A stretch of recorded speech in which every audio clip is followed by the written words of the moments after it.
So, what happens when you put a bunch of crazy visionary entrepreneurs on a mountain in Italy for 4 days? Well, apart from a spout of flu, magic and innovation really occurred on this powerful trip. And I learned so many lessons on this trip about influence and impact and how you can go out and create more in your business when you have the courage to put your work out into the world to make a dent in the world. And so, in today's episode, I wanted to bring together some really incredible insights from some of the friendships that I gathered on this trip called Ski Person of Influence in Italy.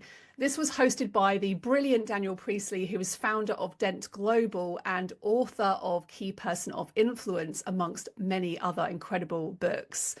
And this trip was so inspirational for me in so many ways that today I wanted to join you with some of the other business leaders who were on this trip to hear about some of their insights.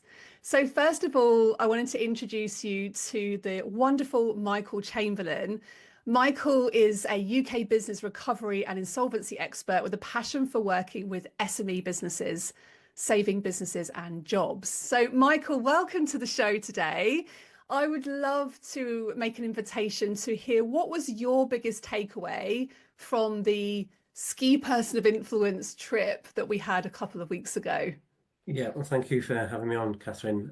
It was my third Ski Person of Influence trip. I did, the Dent course for Key Person of Influence, and from that, I presumably got the invite for the first trip. And yeah, I've loved every single trip. There's a very high energy, very inspirational. Always in good locations, good company, good management behind it. I think there's lots of great things about it, but there's a huge diversity of different business leaders there, and with a great range of businesses. And what's interesting is we've all got our own sort of routes to market, and I think one of my key takeaways from it is that there is no single recipe, there is no single route to market.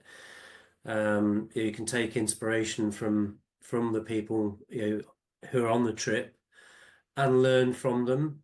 But I think it's also important not to sort of disappear down everyone else's rabbit hole, because even though they've been successful with it, when you actually dig into the history or their history, the reason why they're successful in their particular sort of technique or route to market is underpinned by years of hard work and experimental trials and pivoting. And you can't just jump onto their formula and make it happen overnight. That's not to say that you can't learn from them and improve in those areas, but it is inspirational, and I think it's also helpful to see people struggling as well, because it is an environment where people do open up more. And I think sort of the sort of the shield falls in terms of everyone has challenges in business, and indeed every level you go up, it's pretty much like a computer game. There's just a new level of challenges to overcome. So I think it's useful to to be in that environment and sort of have Yeah. that learning.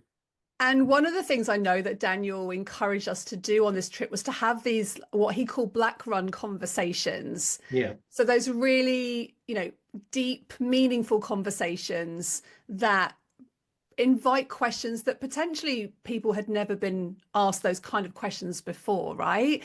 So Yeah. when you talk about the lessons and challenges that we have as entrepreneurs, Michael, what was a lesson that you heard specifically that really made you think, and what impact did it have on you and what you're taking forward? Well, I think it is. I think it's really useful that Dan does sort of throw that challenge out initially, because I think we're all quite experienced at talking at various levels to various people. So I think to for us to have the permission to dive in, with people and get into the nitty gritty, is very powerful in itself. Um, and I think sort of as a result of that, you do get sort of faster learnings, and you do quickly realize that everyone at every level is challenging and pushing through, to the next level. And I guess that's what, keeps us interested and excited and attracted by business. But it is that underlying passion that you need to be able to keep the motivation up to keep forcing through those levels. Yeah, and what was it about the conversation that you had that made you recognize that? No, I think it is multiple conversations and not just sort of one-to-one conversations. It also came out in the panel sessions that we have in the evenings. So yeah, it's a recurring theme for me.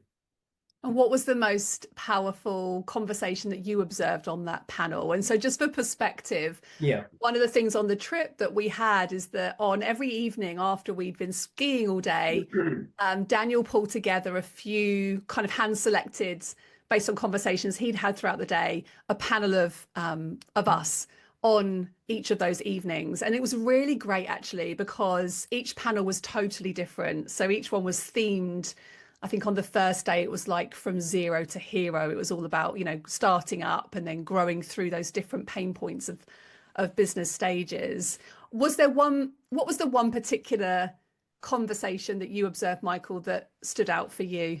Yeah, that's an easy one for me. It was Jason Greystone when he was talking about his YouTube channel and the one sort of long form video that he did that was I think 2.5 hours long, that he generated about 12 million US dollars of revenue off, which sort of just makes you sort of blow off your seat. But it then goes back to what I was saying, when you sort of dig into the story, he's been doing YouTube for a decade, and the subject he's been sort of reading up, testing, and learning for 20 years. And then even the technical setup that he's got, his studio, he's an ex-electrician, and he's clearly spent hundreds of hours putting all of that together. So again, you got to take your hat off, and it's mind blowing what he's achieved, but it's not, again, it's not an overnight thing. Yeah, I love that reflection.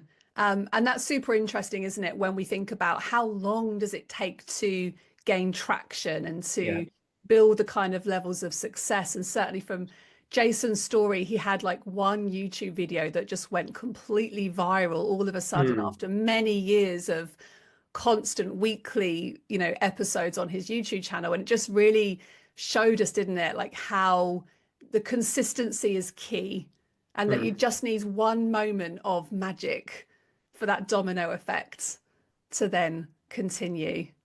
Yeah, that's right. But it does sort of also show that you need to put all those those other steps in place, all that ecosystem and e-commerce sort of payments mechanism and all that. Yeah. It's a big ecosystem that's behind it. Yeah, what a great takeaway. Thank you so much, Michael. Thank And you. I'm going to come next to let me just flick through here then. So I'm going to come now to Tony Salimi. So Tony and I spent quite a lot of time together. We both started as like beginners on like the baby slopes, and then by I think day one, I think Tony was up on like the black slopes, and I was still on the baby slopes. But Tony is a globally recognized transformational life strategist. He's a business expert, award-winning author, filmmaker, and speaker, and he specializes in human behavior. So you can see why we got on really well, right? So Tony, welcome to the podcast today. Thank you, Catherine. It's such a pleasure to be here amongst all these wonderful people that we all met at Ski Person of Influence in Italy. So great. I don't think we've ever done a podcast with so many people, so I'm very excited. Tony, what was your biggest takeaway from the Ski Person of Influence trip? One of the wonderful things about SPI is actually being in a community of people where you can pretty much use every individual as a mirror. And, some of them reflect at you the things you could do, and some of them reflect back at you the things you have done, you have overcome, and also instill that kind of confidence that I think a lot of people took away, that there's no one avenue towards your growth, your success. and the kind of business you want to build. Because for me personally, I built a lifestyle business. And most people see I go around the world in amazing locations, work in amazing projects with amazing people.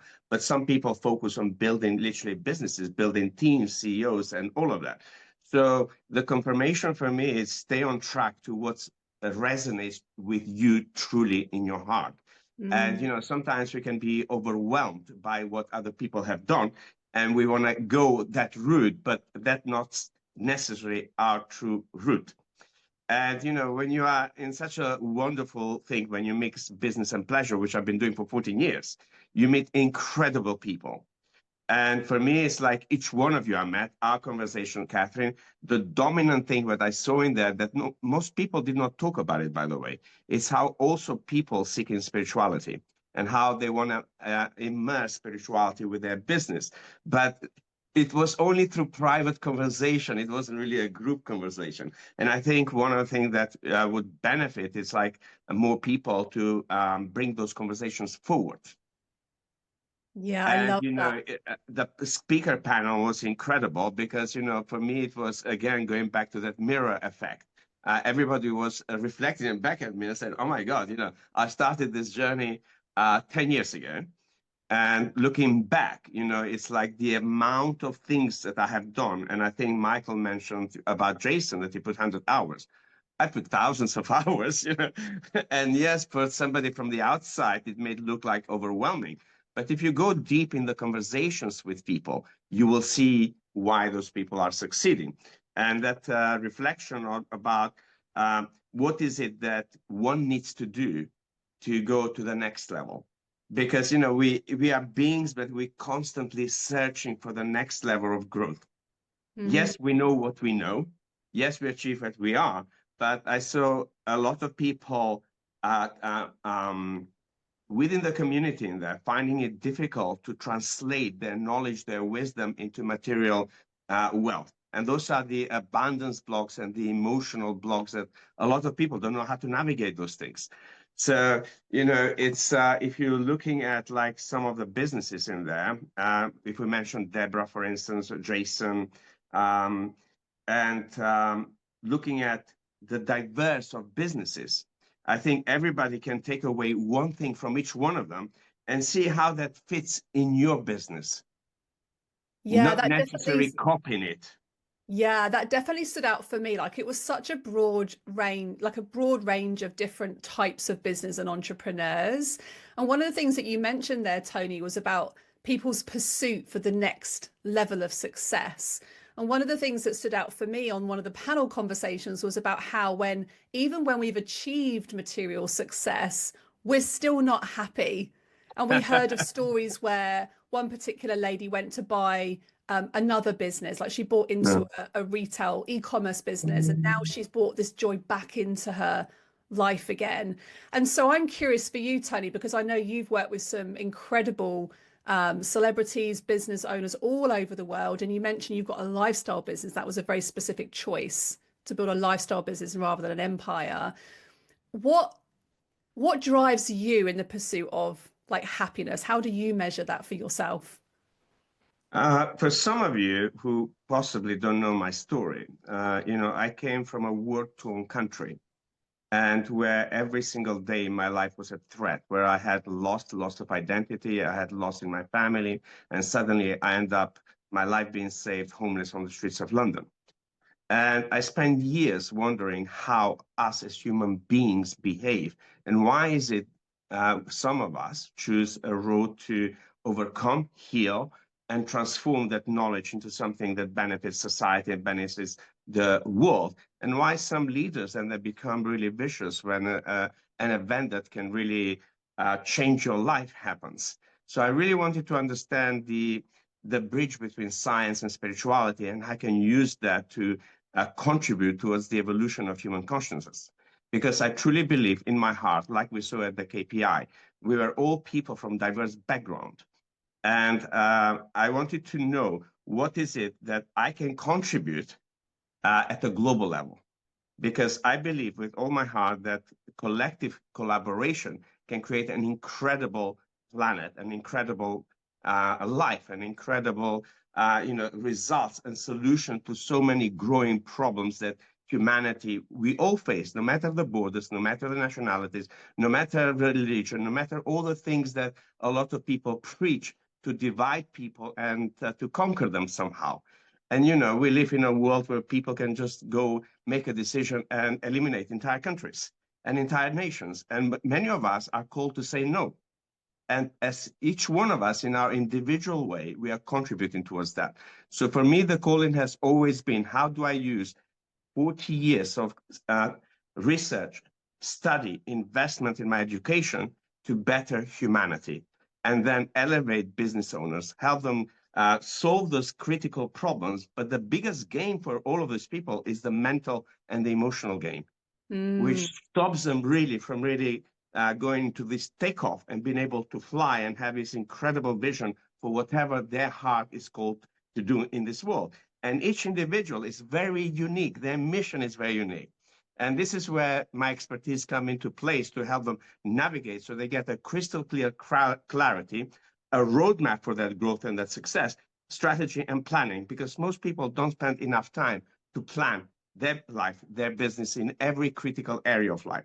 And one thing I learned through a lot of pain is like when you don't empower every area of your life, someone else will overpower you. And therefore, you'll feel that void inside, consistently never feeling good enough for who you are, for the growth you've created, for the success you created. And yes, quite likely you mentioned it because, I was in Bahamas, and one of my celebrity clients owns an island that worth 120 million, but still deep down feels a massive void about certain areas in their life.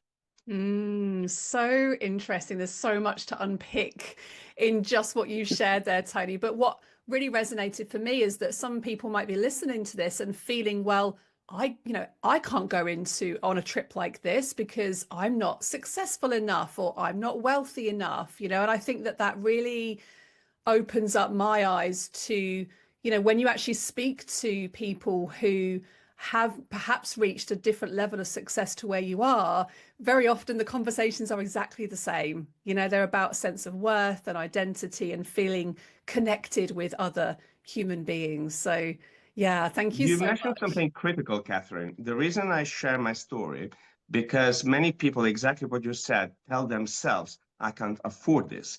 And usually because I'm expert in the language transformation as well. It's like, when we truly want something, I always say reframe the words, not about telling yourself I can't afford, but how can I make it happen? And that straight away, your brain transforms instantly because you start really thinking and using your critical thinking to bring experiences into your life that actually make you grow, whether it's an expert to work with you and your business or family, whether it's coming to SPI, whether you go into another networking event, whatever it might be. Just a simple shift in the language can help you bring those experiences that can help you truly transform. And as a result of that, make a significant impact in the world. It's so true. Like language is everything, right? Change your language, change your life. And it really enables you to then expand out into opportunities rather than feeling contracted. So thank you so much for that reminder, Tony. So lovely to have you here with us today. And actually that segues really beautiful to the next person I'm going to introduce you to, who came on this trip, and I'm just going to try and find her on my screen and make sure she's still here. The lovely Bella Clark. Let me just bring Bella down on my screen. Hi, Bella. Welcome to the podcast today. Now, Bella, the reason I've come to you next is because Bella Clark is a financial planner, right? She works for a company called McKinsey & Co. Financial Consultants. And Isabel, or Bella, is really on a mission to connect business owners with their future financial self. And Bella and I were talking about some of the social media work that she does to try and really engage in this conversation around money for people. And so language is obviously a very important part of, trying to demystify all of the jargon that is used in financial services. And Bella's on a mission to do this. So Bella, what was your biggest takeaway from this specific Yeah, so trip? I'll just give a little bit of background. So Zoe recommended the trip, and I'd read Daniel Priestley's book, Key Person of Influence. And then I laughed to myself because I actually realized I had two copies of it, which says something about sales funnels and how people make decisions. But my biggest takeaway from the trip was it was really interesting because obviously you've got all these amazing personalities, and at first I was like, well, you know, what are the qualities that make them vulnerable? And then you'd have a conversation with someone, and let's take curiosity as a personality trait, for instance, and you'd find that they had massive curiosity. I'd say you've got a lot of curiosity, and you'd have these conversations, you know, and there's sort of gradually the layers would be peeling back, and you know, this personality trait that I always like to think of things as a double-edged sword, and I would think to myself, you know, would it have got them in trouble in a different situation? If they weren't an entrepreneur, if they were employed, would it get them in trouble? And the answer is probably yes. And it probably got them in trouble in their teenage years. And there's probably all these stories and behaviors that this quality then led them to. And that quality then actually became the strength as to how they built their business. And that fascinated me because I have been told by psychiatrists that I work with that a lot of entrepreneurs are on neurodiverse spectrums, which then also brings in these sort of vulnerable qualities, and they're playing to these qualities that are actually strengths. So that was my first takeaway. Having a North Star as well is something that I've definitely taken as a takeaway, and something I've kind of built into my daily positive thinking and affirmations as well. Can you explain that one for our listeners, having a North Star? Yeah, I haven't read Will's book yet, but I have bought it off Amazon. But yeah, it's that concept of the unattainable, what appears to be the unattainable goal, but you know, you've constantly got it in your mind, in your mindset on a day-to-day basis. So I would say that there's almost two parts to this as well. The North Star probably involves an element of contribution. I haven't got that out of Will's book yet, but I think if you're creating something that big, there has to be an element of contribution. But also when I was speaking to Seb, and I wasn't entirely sure even where it came from, but I sent Seb a text message saying how inspired I was with his foundation and the contribution emotion. So these entrepreneurs are doing, you know, things that are stressful and are quite crazy because they're following, you know, their curiosity and things like that. But what then protects them, I believe, from the downsides and the bad side of human emotion is this element of contribution. And it's strange that this emotion of contribution then sort of shields them and almost gives them like a superpower that then they bounce back quicker than should we say people who perhaps aren't pursuing these qualities. And that has, I suppose, yeah, made me feel like I can bounce back from a lot more. You know, I can pursue my weirdness and my curiosity, and I've got these you know, this method of bouncing back. So that was my biggest takeaway. So I'm curious then, Bella, what was it that you felt within yourself that made you feel uncomfortable with that before this trip? Yeah, that's interesting. I suppose, yeah, we've always got to think of our qualities, and I can think back specifically to impulsivities, you know, when I was a teenager with money, for example. And I often use those examples when I'm speaking to clients. And there's ways that you can sort of protect the next generation from that in terms of how you set things up. So I suppose, and I always joke and I tell the story, one of which I always joke that I can't tell sober, but yeah, it's that vulnerability and what you did wrong that has then driven you to do something right and to put something right, which I suppose then links in with what Tony's saying about this spirituality as well, this kind of this passion and this want to kind of personally develop and put things right, I suppose. And how are you taking these reflections then about those emotions and curiosity into your work? Oh, well, there's a lot to be done. Yeah. I think that they're already there. It's also the fact that, and Tony mentioned as well, is sort of making sure that you also have a strategy and you systemize. You know, it's not just all about the emotions. And I suppose, yes, you know, it's strange. People think financial advice is about the money. It's not. It's about the emotions around the money. And most of the conversations, 90% of the conversations I have with people are about the emotions around the money. And the interesting part of that is that my only training in that is a bit of NLP training in the University of Life.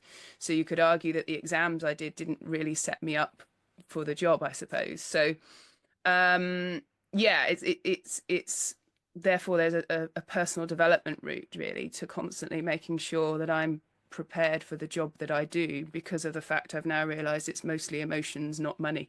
I love that reflection. Such a powerful one. And I know that my listeners will really resonate with that. So much of what we talk about on this show is about the emotional side of money and how we behave and react, not just the practical side. So I love the fact that you're going to be blending those two things together in the work that you're doing, Bella. Yeah. So yeah, thank you so much. Wonderful. Thank you. Thank you.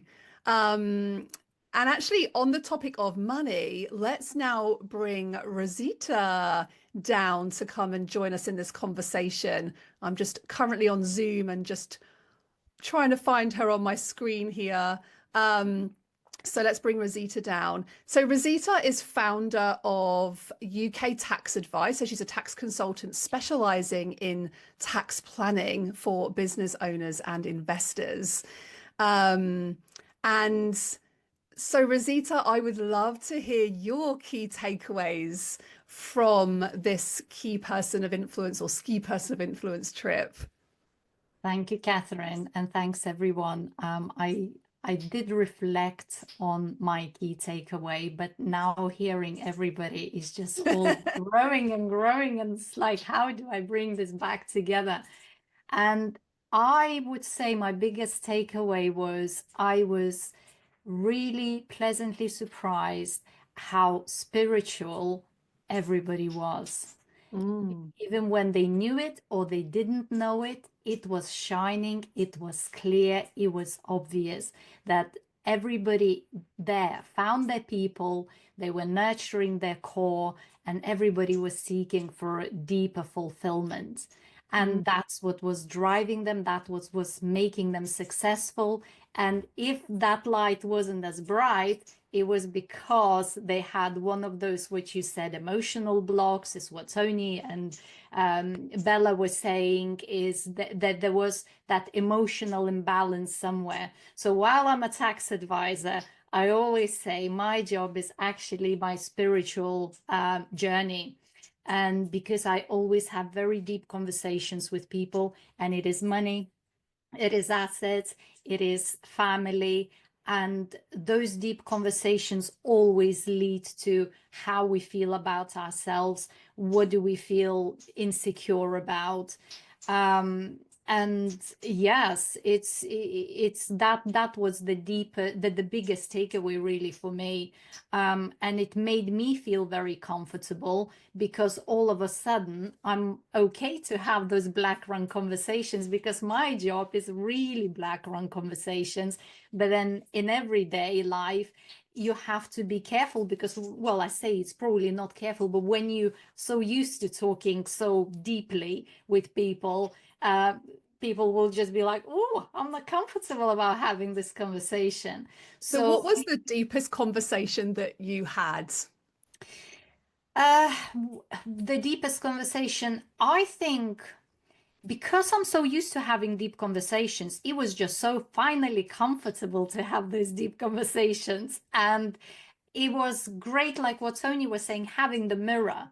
And when I arrived on the day one, I really had very low self-worth.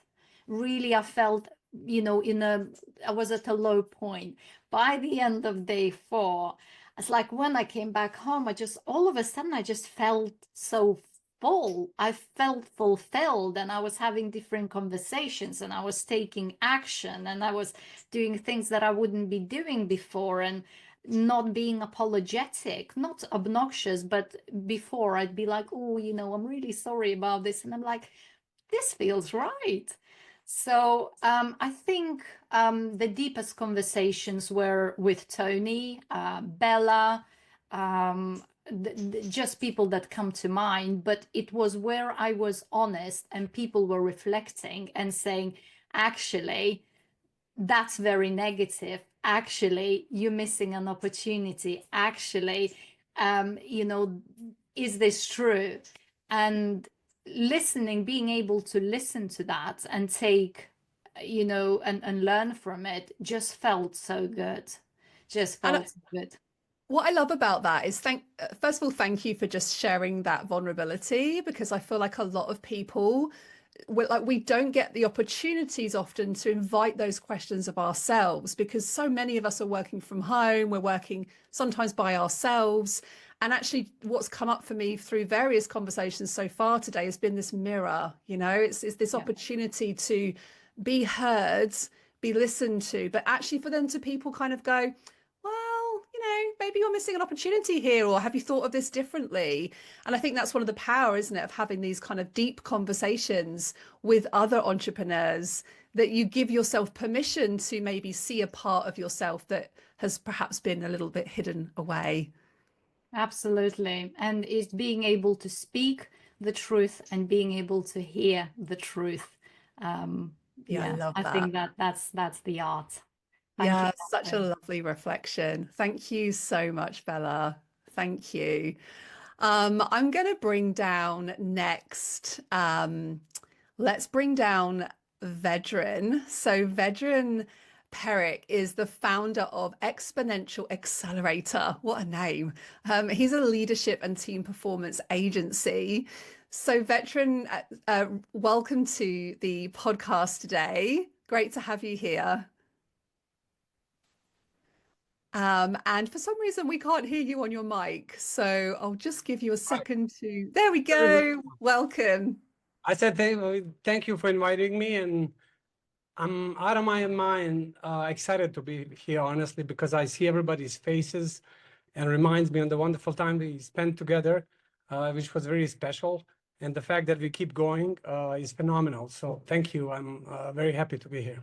Oh, you're so welcome, Vedran. Do you know, one of the things I just wanted to share actually as well is that a lot of the business trips I've been on in the last 4 or 5 years have been very female centric. And one of my biggest lessons was definitely being around men, like on business trips. It was like, it sounds like a really silly thing to say, but I really appreciated the male conversations. And what I really observed is how good you guys are in stepping into your power much more easily than the women were. Like, and that may be a bit of a generalization, but for me personally, you know, sitting there wondering what, you know, what's my pitch? What do I say? Am I going to say the right thing? And I really observed a lot of confidence in the conversations with you, Vedran. So I would love to hear, what was your biggest takeaway from this particular trip, apart from the flu bug that seemed to get around the whole group? That we both share. I'll get to that. I just want to say honestly, because I was reflecting on that quite a bit, because I think I was just like you're reflecting on the male energy and like the way we men go about entrepreneurship and building businesses and relationship and thinking. There were a few moments where the feedback from the women, like I think you were on the panel page, there were some other ones, Camilla as well. I think that perspective for me was mind-blowing, and I was thinking exactly the same way that you were thinking, just the opposite direction, because I do think that men and women, of course, have slight, you know, natural talents that are slightly different. And rather than looking at them as different, you know, I think once we appreciate them, we can learn from each other quite a bit. And then when these things come together and mix like they did at the event, I think it's a win-win-win. And so I just want to say that I really appreciated the feminine energy and approach to entrepreneurship, which is not something I had much exposure to. And I was learning about that and realizing how I could actually also change my own thinking and see some aspects, how you thinking and seeing perspective that I could personally benefit from as well. And so I think Yeah, thank you. that really goes both ways. In terms of the biggest takeaways, I have like a couple of pages on my flight back. I sat down. I had some time to think about, and then once I started for about 2 hours, you know, I didn't really stop. So I'm not gonna really share that many. Perhaps the biggest one for me is that entrepreneurship really is a team sport. It was a big mind shift for me. Tony was talking about personal development, transformation. I think that's also a team sport. You know, so I think this was a big thing for me, is that there's not that many things other than you mentioned meditation and other things where, yes, there has to be a time for self-development, self-mastery, where you're working with yourself. But then many other things we can really learn from each other so much. And then especially in a group like this, where there's a tons of support for each other, cheering and sharing insights and stuff like that.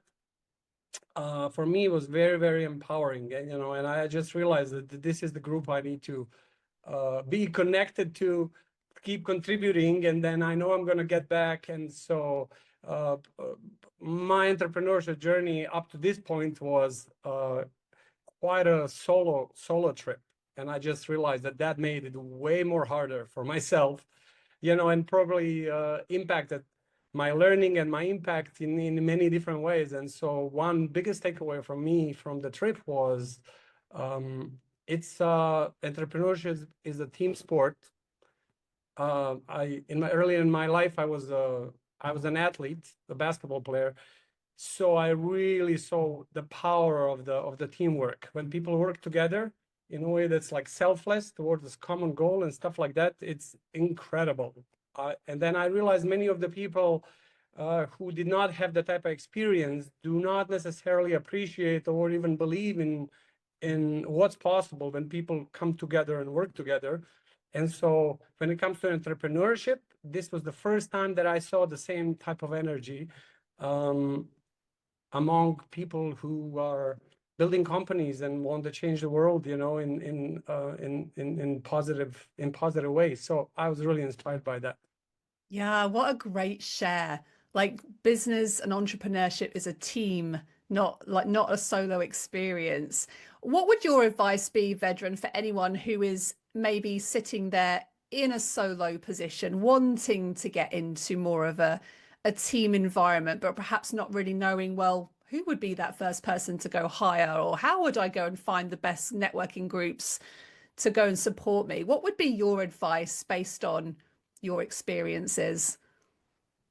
I think the first thing that comes to mind is, because I'm reflecting on my own thinking before this trip, you know, it's like I had hundreds of times the thoughts would come up like, you know, why are you going there? You really don't know anybody there. You know, it's like, you know, like, you know, are you sure that this is a good solution? You have so many important things to do. You have 3 kids at home. You have this, you have that, you have that. You know what I mean? It was just like endless. But there was also a part of me what I just knew was like, I'm just going. You know, whatever happens, I'm just going, you know. And so I stuck with that. But I realized there were times in the past where this inner voice and inner narrative that we all have and share often keeps us safe and protected and stuff like that. And there are times when that's good, but that also can be a limitation.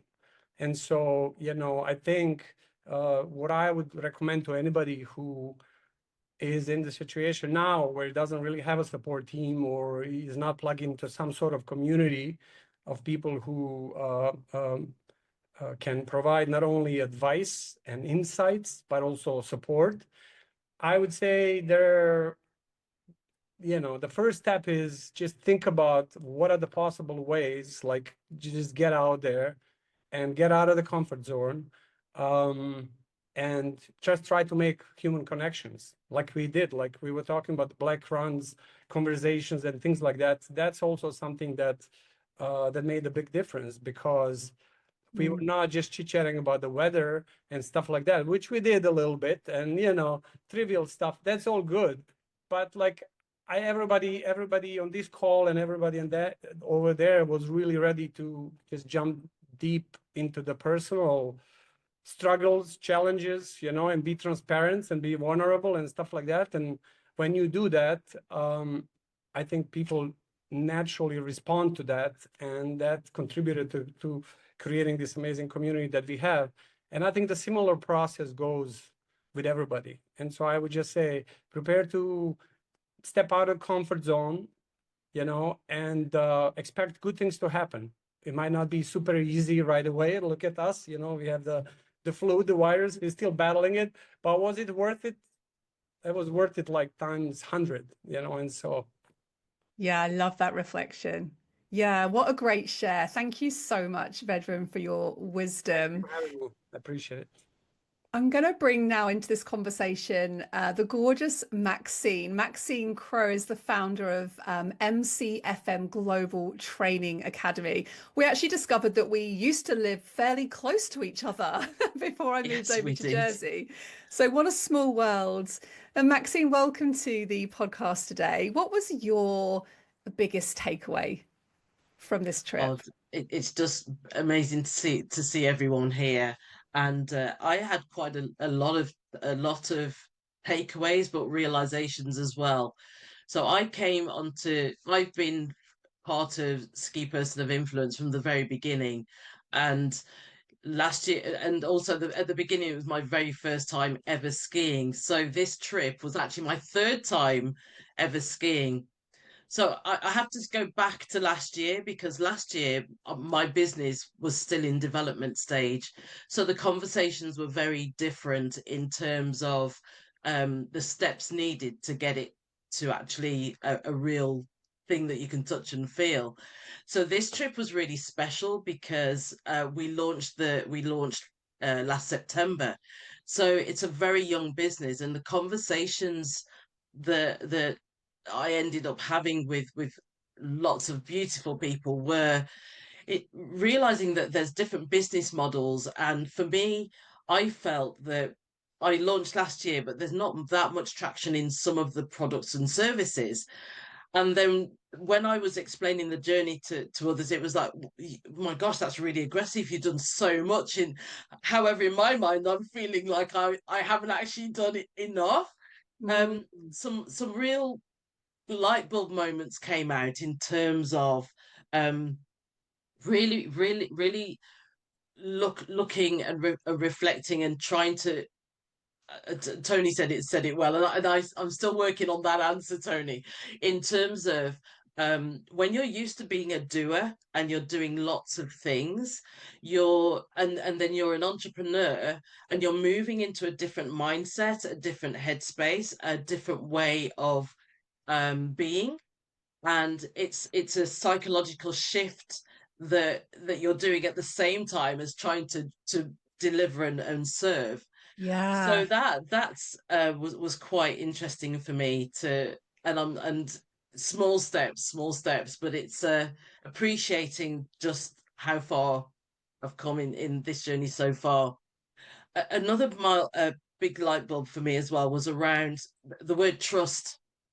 And the conversations that we only have them because there's that trust between us. Being quite a novice skier, the instructor took us up on the mountains, and the experiences were very chalk and cheese. And when I was skiing down, I thought, you know, what is it that's making me feel fearless, feel confident? And I looked at the instructor. So when you've got mentors, when you've got people around you that you can lean on, that you can trust, then you have that confidence to do things fearlessly. And that was a massive takeaway for me.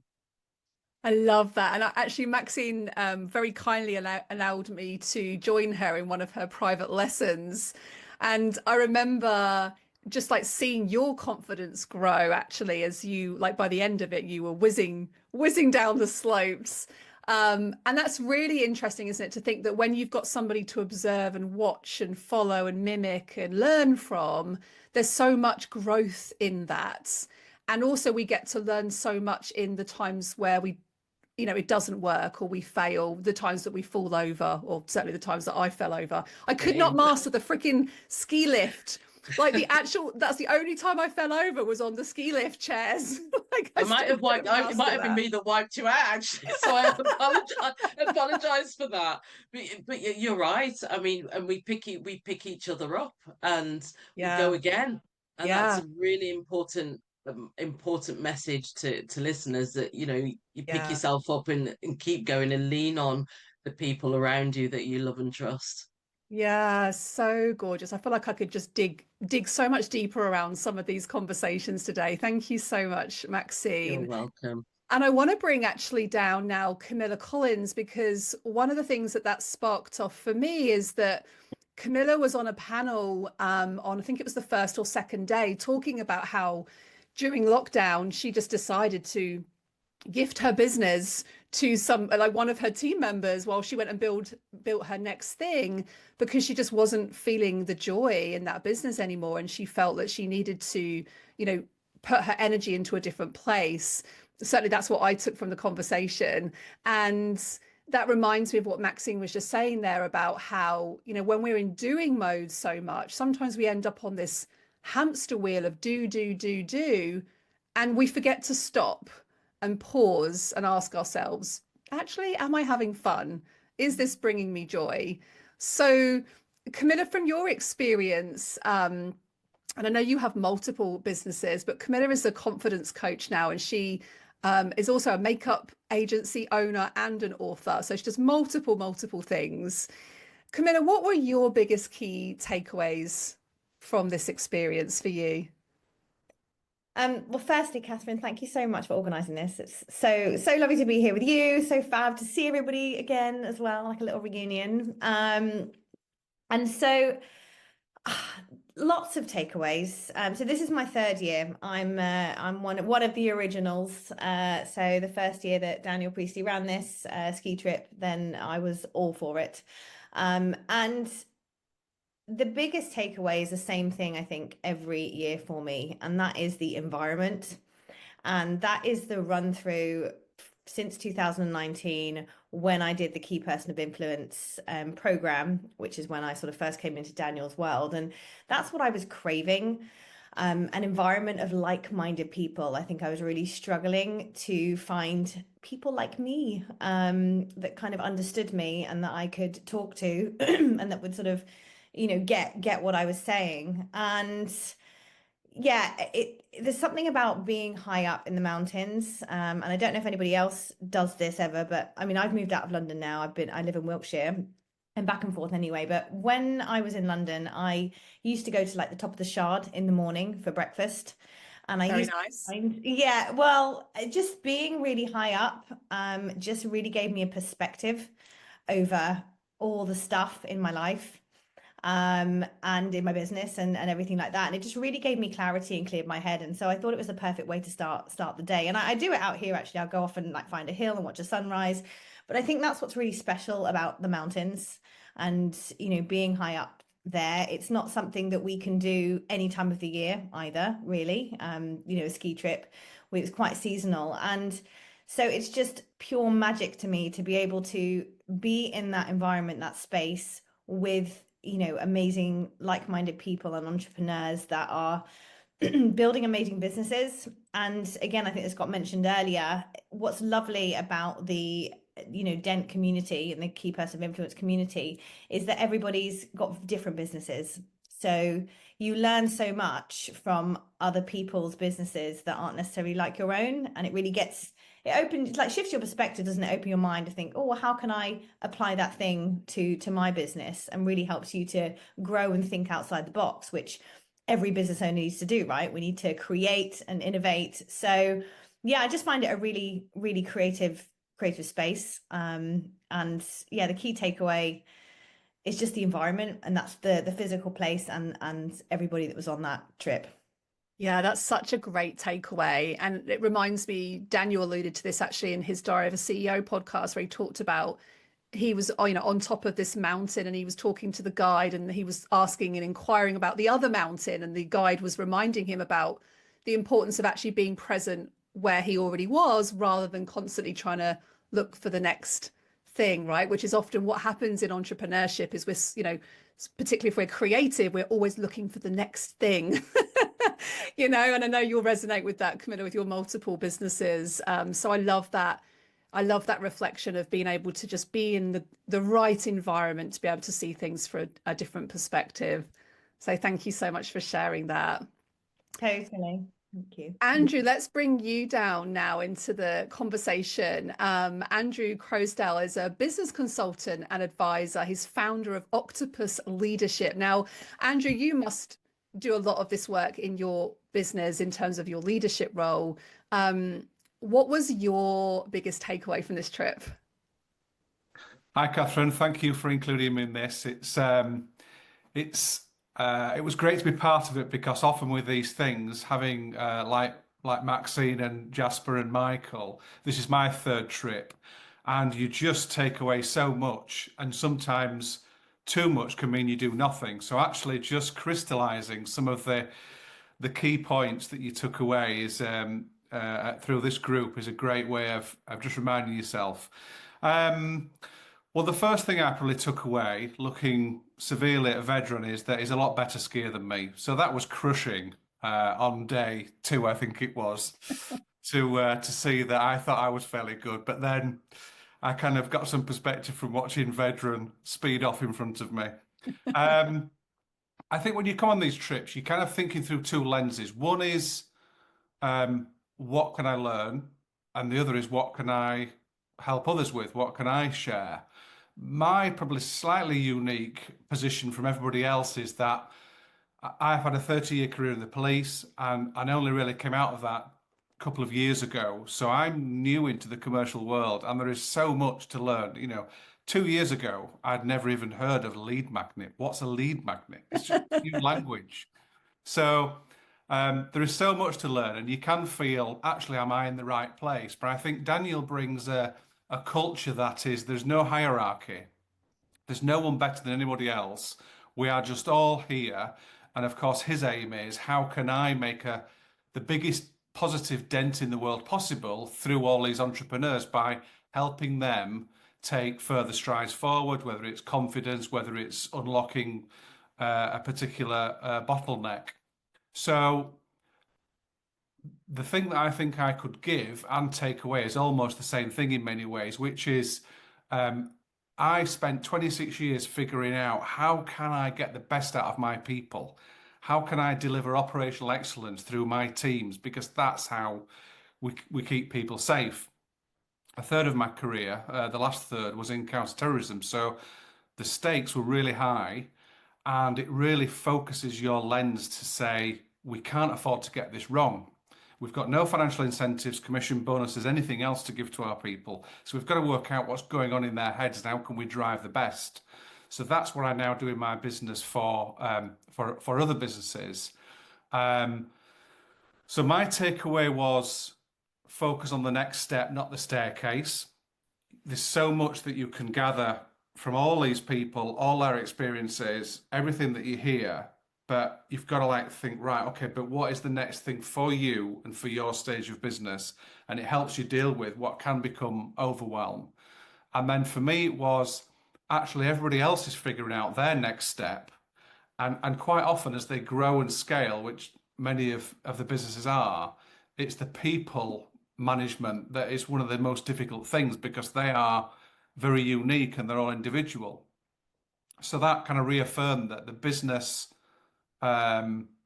support that I offer my business is actually well placed. It's a really valued and needed part of being able to make the world a better place. So my big aim would be something to do with ethical leadership, inspiring operational excellence from teams, so that the world can be a better place, because the end users are getting such a better service, whether that's hospitals, police, coffee bars, whatever that is. We could be so much better off if teams delivered at that high level.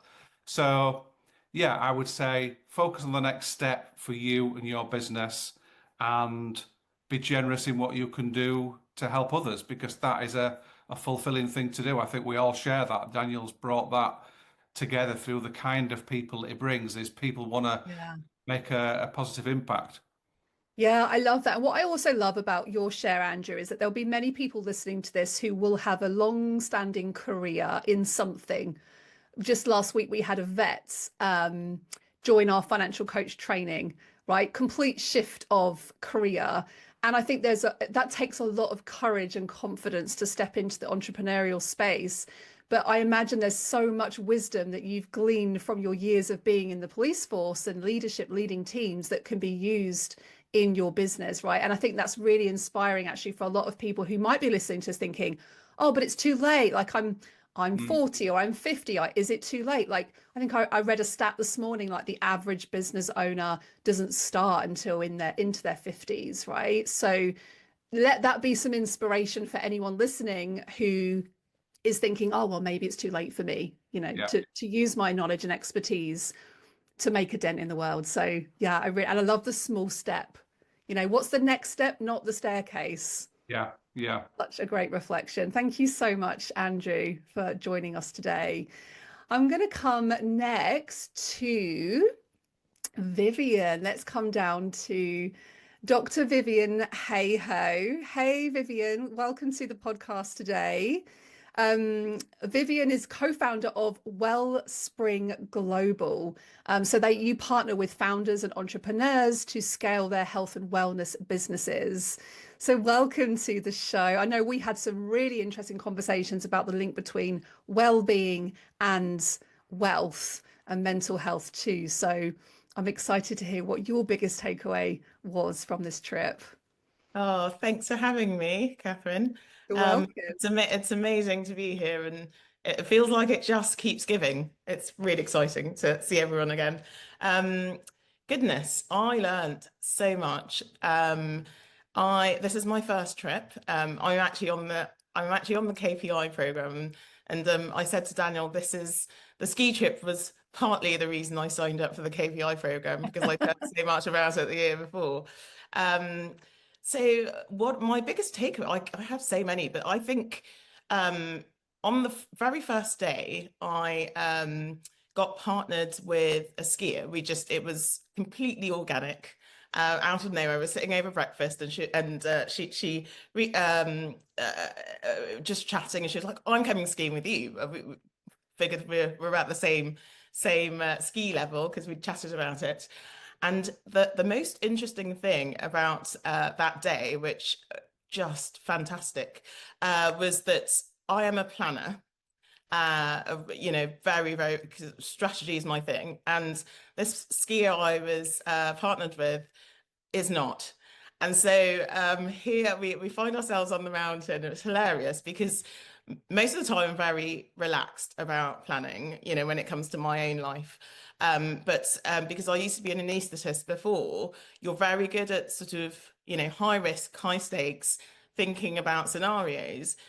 And so we, both of us, terrible sense of direction, no plan, but it was brilliant. And I think, what that taught me, and both of us, we reflected on it together, actually. This person's in the, in the detail, doesn't think about the big picture. I'm in the big picture, don't we, and it was just an opportunity to let go. And that's really what the entrepreneurial journey is like.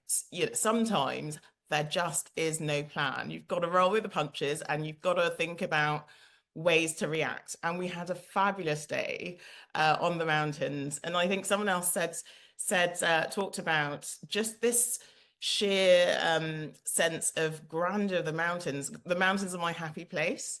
And, you're just so small compared to these massive mountains, and it just teaches you resilience, really. It just gives you the sense of, I can do anything, right? I'm in this place, this beautiful place. The other thing that I just found phenomenal. So I've moved from medicine into being an entrepreneur and an investor, right? And I'm so used to doing due diligence and diagnosing and asking these questions, right? So what, on the first day, Daniel saying to us, have these, black run conversations. And I'm sitting on the chairlift thinking, no, I'm the one that asks the questions, right? So it's the fact that people would start asking me this question. So it was really uncomfortable for the first hour or two, and I was on the chairlift, and this person was trying to ask me questions. I was like, no, I can't open. But by the end of the trip, you're just, nothing was off limits. I could be talking about my dog, my kids, my husband, everything. So that was really nice to be in an environment with like-minded people who are just doing phenomenal things. Like, it really did blow my mind. And everyone's so humble, because again, with businesses that I'm investing in or advising, I'm always thinking about value creation and scaling and valuations of businesses. And then you sort of speak to these people with these amazing businesses, and they're just like, oh, I'm just doing it. And I just, that is just, it's really, really humbling to be amongst such great people. Yeah, interesting. They're just doing it. Like, there's no plan. They're just doing it. They're just carrying on with it. Yeah, it was really, really inspirational. Really inspirational. What a great takeaway. And that's really inspiring for anyone listening who is maybe getting too much in the detail of trying to work things out. Like, where we procrastinate, or we're like, well, what if I do that? Then what about that next thing? And then what about that next thing? It's like, just do it anyway. And like, there doesn't have to be a plan, right? Exactly. There doesn't have to be a plan. I do think there's something nice about the balance, but I think that self-awareness is the first step, right, to enlightenment. And so, I'm always thinking about, the big picture. Stephen Covey's 7 Habits of Highly Effective People. Always start with the end in mind. So I'm thinking about, the final vision, where you want to go, and working backwards. But actually, there is beauty in just being in the moment. We've heard it a couple of times, just being in the moment, being there and then, and forgetting the big picture sometimes. I think that the balance of both is really important. Yeah, thank you so much, Dr. Hayhoe, for that reflection. And again, another great example, right, of a complete career change. Absolutely. Professional polymath, that's me. Thank you so much for having me. It was such a pleasure. You're so welcome. And last, by no means least, I wanted to bring on the final ski person of influence, entrepreneur, the gorgeous Pedro. I'm not sure I'm going to pronounce your surname correct, Pedro Andrade. Yeah. Have I said that right? That's perfect. I'll take it. Yes, winning on a Friday morning. Pedro, Right. welcome to the It's Not About the Money podcast. We've already heard such incredible insights from the power of being together, with other entrepreneurs, being in different environments, not necessarily having to have everything figured out, not necessarily having to build a business, but if we do build an empire business, the importance of leadership. Now, as the founder of Complear and co-founder of Vox Brands, as an online educator and business coach, Pedro, what would you add to those conversations that we've had today? What was your biggest takeaway? First of all, thank you for having me, Catherine.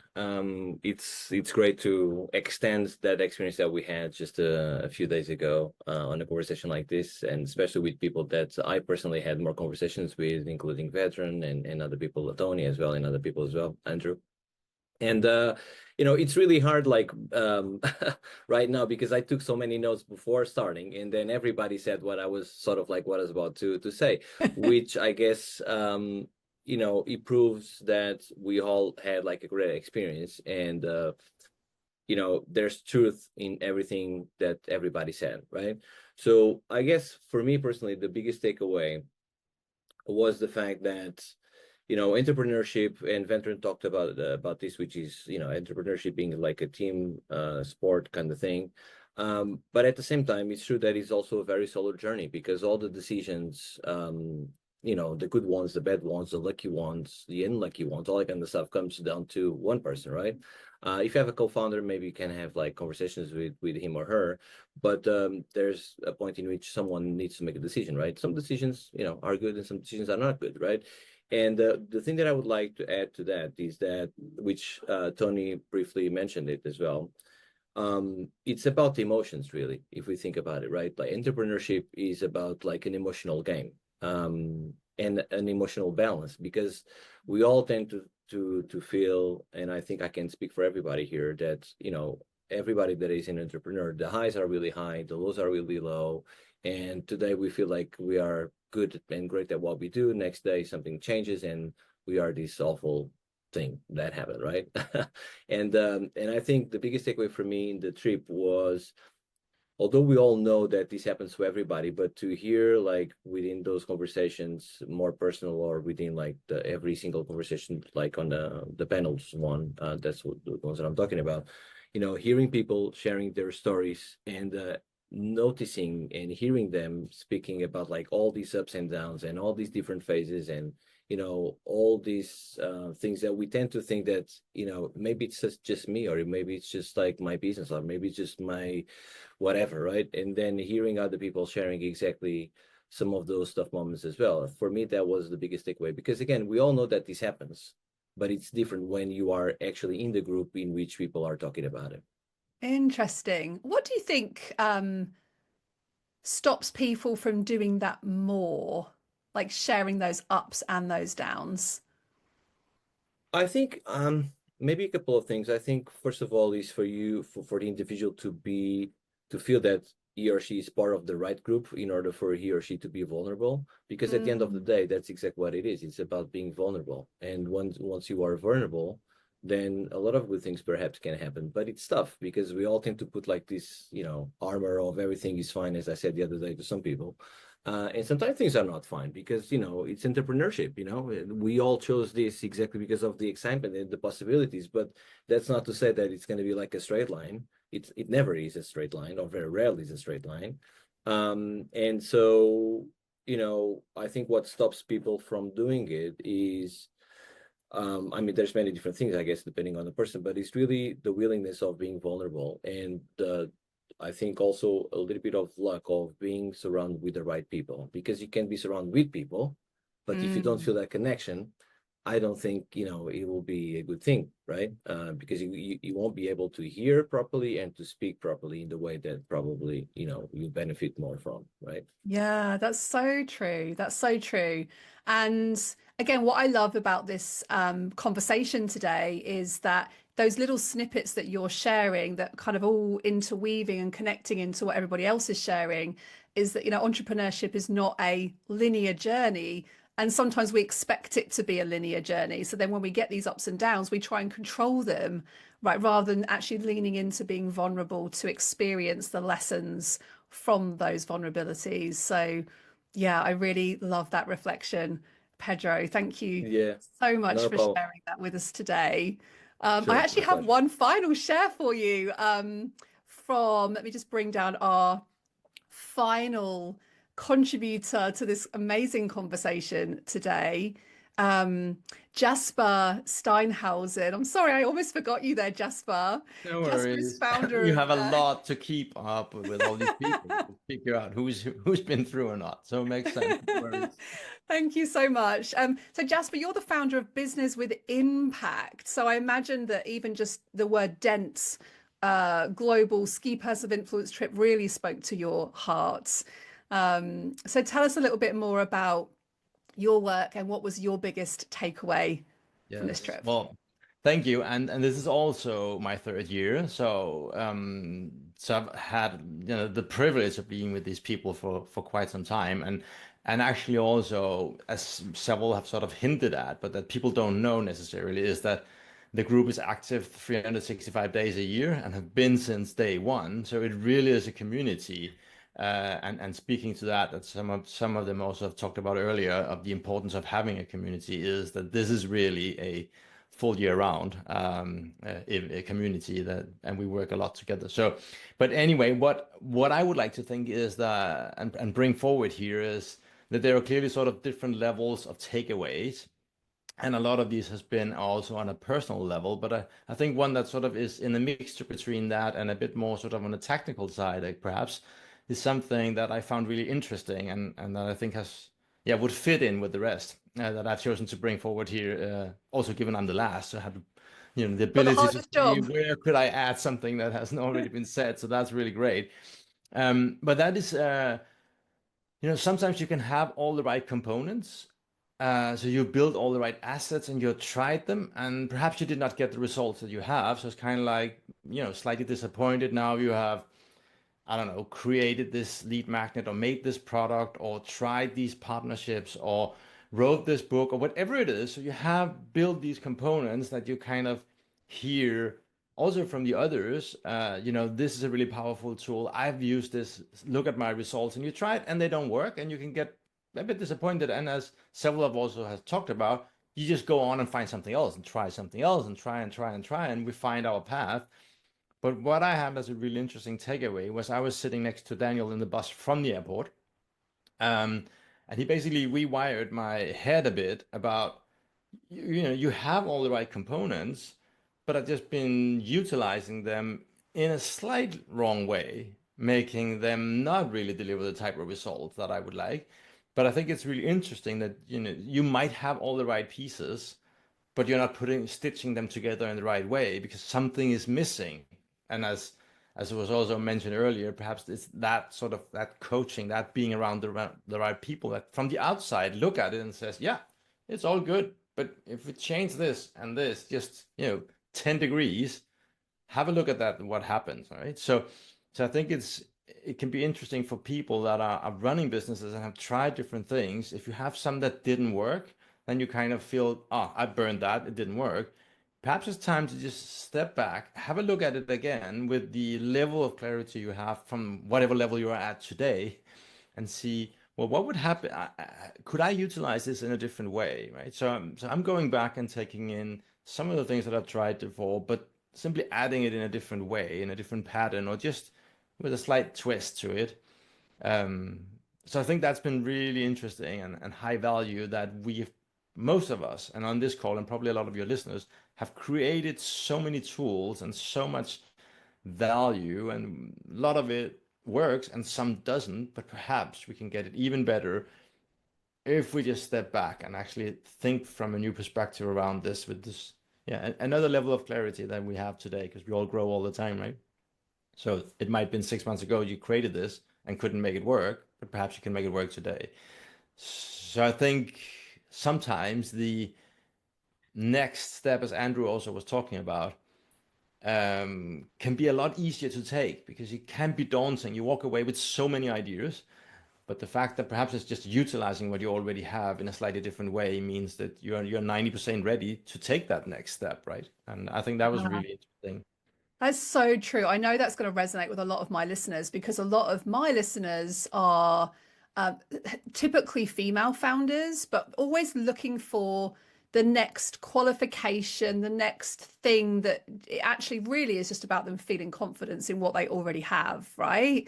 And so I really love that reflection about maybe just look at it from a different perspective, or a 10% shift or even a 1% shift in a different way can just completely transform the way that we feel and behave with our businesses, rather than thinking we have to recreate it or start again, or there's something wrong with me because this isn't working.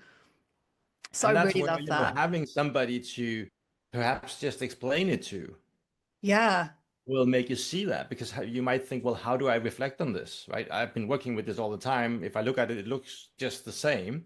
But I find sometimes also when giving feedback and support to others and suggestions and ideas, I sometimes kind of think, now I got it from myself as well, right? Because they're mirroring it back, as several has also said here in the conversation, or it's just, you tell them about your issues and they tell, well, why don't you just, right? So again, it's back to veterans. It's the team sport, right? Don't try to fix it all on your own. Go to somebody who has some level of experience and try to, put those pieces of the puzzle out on the table and help them see if something should be adjusted slightly. Yeah, I love that. and how lucky you were to sit next to Daniel on the coach. Apart from if it was on the way back, because I think Daniel came down with the flu first, followed by the rest of everybody else. So I think it was nice to have some pleasant space from Daniel for a few days. Yeah, No indeed, offense if indeed. you're listening to this, Daniel. Yeah. Yeah, thank you so much, Jasper. And what I really reflect on just from listening to all of these different perspectives on this trip is that there is so much wisdom to be had from being vulnerable, from asking for help, from really getting curious and deep into conversations on those black run conversations. One of the best questions that somebody asked me on this trip was, what's the one question that nobody's asked you that you wish they would? And I was like, oh, wow. And it literally opened up a 2-hour over dinner conversation that had me literally hanging from the ceilings at the end of it. I was so excited to share this business idea that I hadn't even spoken to anybody about. And I was like, thank you so much for such a great question.